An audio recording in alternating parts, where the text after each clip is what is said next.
Assalamualaikum warahmatullahi wabarakatuh. Selamat datang di Bicara Pajak bersama saya Faris Justian. Dalam video kita kali ini, kita akan membuat simulasi penghitungan PPh atas Natura ya. Jadi kan sebenarnya Natura itu kalau bagi karyawan yang menerima, itu kan sebenarnya itu akan menjadi penambah penghasilan bruto yang setiap bulan nanti akan dipotong PPh pasal 21.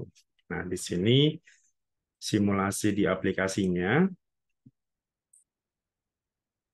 Oke, nah misalkan ini ya, ini adalah aplikasi buatan saya yang bukti potong PPh bulanan ya. Jadi di sini asumsinya adalah Natura tersebut itu diterima secara bulanan, maka penghitungannya pun juga secara bulanan ya. Jadi ini adalah untuk apabila penerimanya itu adalah pegawai bulanan atau karyawan gitu ya, karyawan yang menerima Natura bersifat bulanan. Contohnya apa? Bulanan, misalkan mobil dinas, kemudian apartemen atau mungkin rumah dinas dan sebagainya, kan itu sebenarnya pemotongannya dilakukan setiap bulan ya, karena kan itu diberikan setiap bulan seperti itu. Fasilitas itu diberikan setiap bulan. Sementara kalau yang mungkin tidak bulanan, misalkan contohnya kayak bingkisan atau mungkin hadiah seperti itu yang tidak setiap bulan diberikan, maka itu nanti penghitungannya itu akan sama seperti kalau kita menghitung sebuah bonus atau THR ya seperti itu. Nah, di sini asumsinya adalah Natura tersebut itu diberikan secara bulanan. Contohnya tadi ya, mobil dinas misalkan. Nah, ini seperti biasa, kita isi identitasnya ya. Jadi ini bisa diisi manual sendiri. Kemudian tahun pajaknya ini mau, sebelumnya kita mau gross up atau tidak, tunjangan PPh-nya di sini. Kalau tidak ya berarti kita pilih tidak. Jangan lupa sebelum kita pilih gross up, file ininya juga harus diaktifkan dulu ya, enable iteratifnya ini. Silakan cari di file, kemudian option, kemudian klik formulas, kemudian centang yang enable iterative calculation ini. Nah, setelah kita isi identitas pemotongnya, di sini kita input pegawainya seperti biasa ya. Ada nama, kemudian statusnya pegawai tetap di sini, kemudian pegawai tetap atau tidak tetap. Ini nanti penghitungannya pengaruhnya ada di biaya jabatan. Jadi kalau misalkan dia tidak tetap, artinya dia tidak mendapatkan fasilitas pengurang biaya jabatan 500.000 per bulan maksimalnya. Kemudian jenis kelamin seperti ya ini normalnya. Kemudian PTKP-nya kita tulis apa gitu ya. PTKP-nya apakah TK0, K0, K1 dan seterusnya di sini ada. Kemudian asumsi dia menerima penghasilannya setahun penuh atau tidak gitu ya. Jadi mulai bekerjanya itu dari Januari misalkan sampai nanti Desember. Ini untuk menghitung kira-kira berapa lama dia bekerja. Asumsinya misalkan kalau dari sejak Januari, maka asumsinya adalah sampai dengan Desember. Gitu. Ini berarti 12 bulan. Kalau misalkan dia baru masuknya katakanlah bulan Mei, maka di sini ada menjadi 8 bulan gitu. Jadi asumsi mulai bekerjanya kapan. Kalau Januari berarti asumsinya adalah 12 bulan. Kemudian yang biru-biru ini itu ditulis secara manual ya. Jadi harus ditulis secara manual dulu.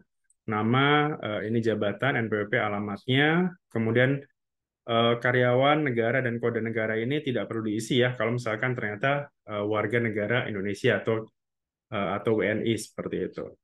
Nah, kemudian kita isi input penghasilannya, berhubung mulai pemotongan, itu kan mulai masa Juli ya, mulai masa Juli 2023, perusahaan wajib memotong eh, Natura yang diterima oleh pegawai. Nah, asumsinya di sini, misalkan katakanlah di sini ada 13 pegawai, masing-masing dia akan menerima gaji pokok sekian gitu ya. Misalkan yang paling tinggi 15 juta, 12 dan seterusnya.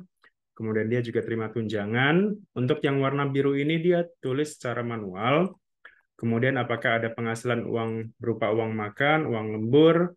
Ingat ya, ada yang namanya benefit in cash, artinya penghasilannya itu diterima dalam bentuk uang, berarti seperti ini. Sementara ada juga yang penghasilannya itu dalam bentuk barang atau natura. Nah, kita masukkan ke sini.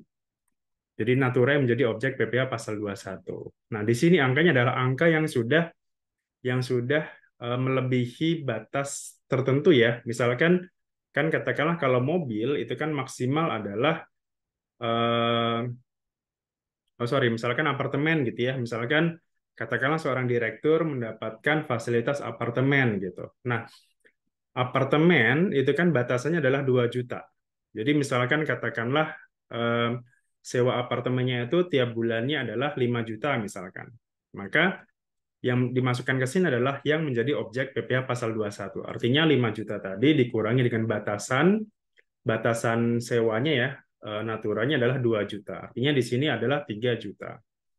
Demikian juga misalkan katakanlah berupa kendaraan dinas atau mungkin hal-hal natural lain ya yang ada batasannya gitu. Jadi kalau misalkan di sini ada misalkan hanya ada 2 orang saja ya yang mendapatkan fasilitas. Yang lainnya ya dia tidak ada gitu ya. Dia tidak walaupun dia punya natura tapi bukan menjadi objek pajak gitu. Contohnya misalkan bagian stafnya itu mendapatkan laptop kantor misalkan, laptop kantor atau mungkin HP gitu ya.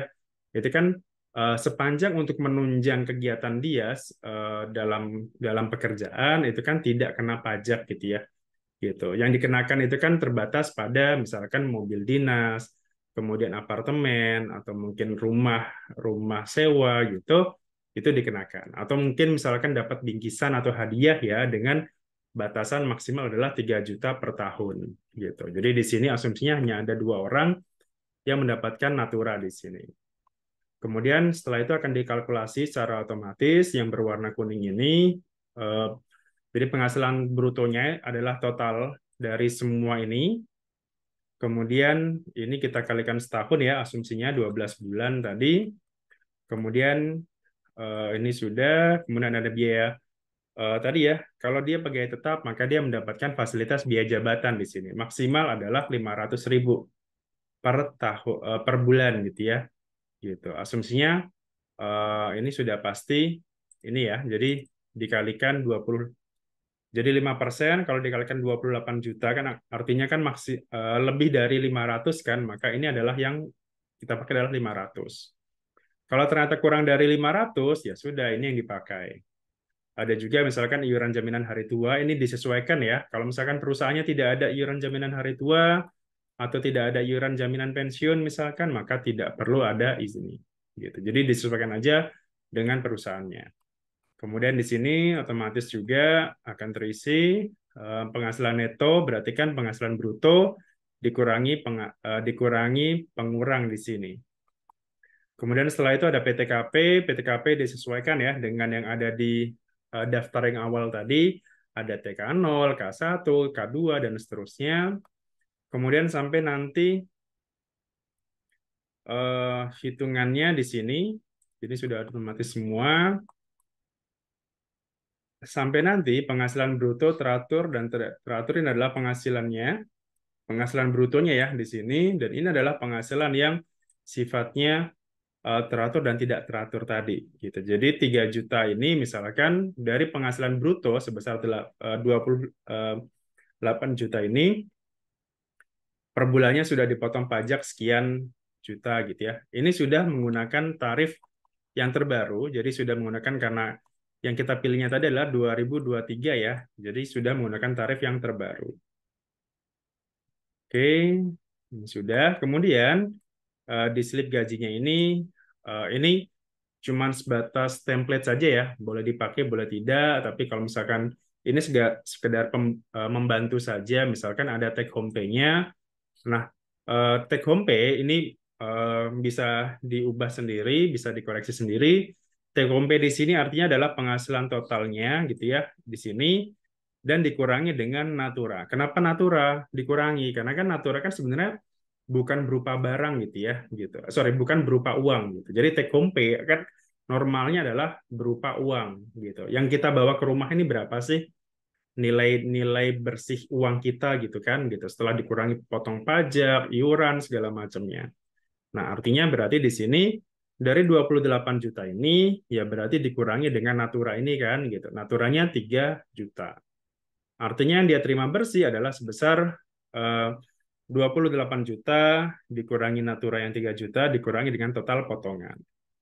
Total potongan sendiri ya kurang lebih seperti ini ya. Ini bisa disesuaikan sebagai alat bantu saja terkait dengan slip gajinya gitu. Jadi bukan saklek harus sama seperti ini itu enggak. Kalau misalkan mau ubah juga silakan ya. Ini ada nomor-nomornya, misalkan seperti itu. Ada yang pakai natura, ada yang tidak. Karena tadi ya prinsipnya adalah kalau sudah melebihi batasan maka baru dikenakan pajak. Kalau enggak ya berarti enggak ada pajak atas natura tadi.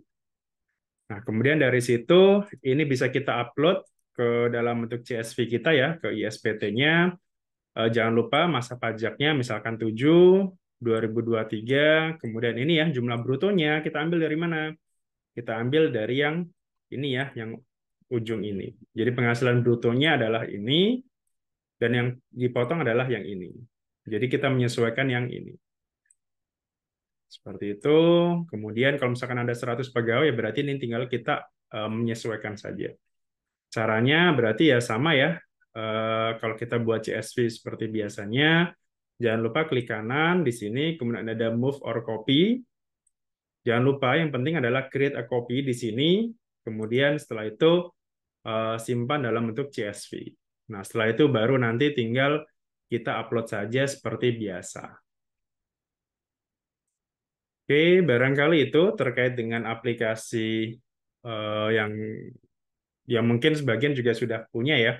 Bagi yang belum punya, silakan link deskripsi ada link di deskripsi untuk mendapatkan aplikasi ini. Silakan nanti berdonasi sesuai dengan yang ada di link deskripsi.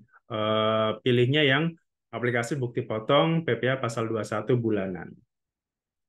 Oke, barangkali itu sekedar alat bantu ya, alat bantu untuk menghitung berapa sih sebenarnya PPh pasal 21 apabila kita tambahkan dengan penghasilan yang sifatnya natura.